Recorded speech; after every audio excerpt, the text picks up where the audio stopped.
Now the serpent was the most cunning of all the wild animals that the Lord God had made. He said to the woman, "Did God really say you can't eat from any tree in the garden?" The woman said to the serpent, "We may eat the fruit from the trees in the garden." But about the fruit of the tree in the middle of the garden, God said, "You must not eat it or touch it, or you will die." "No, you will certainly not die," the serpent said to the woman. "In fact, God knows that when you eat it, your eyes will be opened, and you will be like God, knowing good and evil."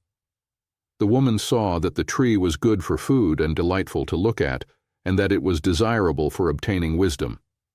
So she took some of its fruit and ate it. She also gave some to her husband, who was with her, and he ate it. Then the eyes of both of them were opened, and they knew they were naked. So they sewed fig leaves together and made coverings for themselves. Then the man and his wife heard the sound of the Lord God walking in the garden at the time of the evening breeze, and they hid from the Lord God among the trees of the garden.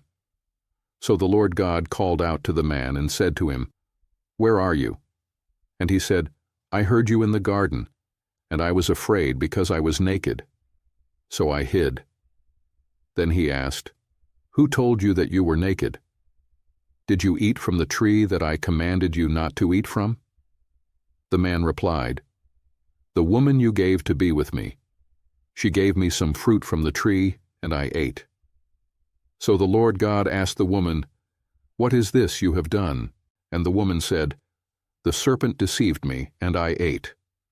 So the Lord God said to the serpent, "Because you have done this, you are cursed more than any livestock and more than any wild animal. You will move on your belly and eat dust all the days of your life. I will put hostility between you and the woman, and between your offspring and her offspring. He will strike your head, and you will strike his heel." He said to the woman, "I will intensify your labor pains. You will bear children with painful effort. Your desire will be for your husband, yet he will rule over you."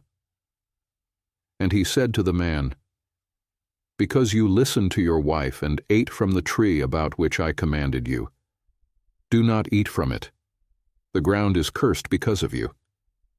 You will eat from it by means of painful labor all the days of your life.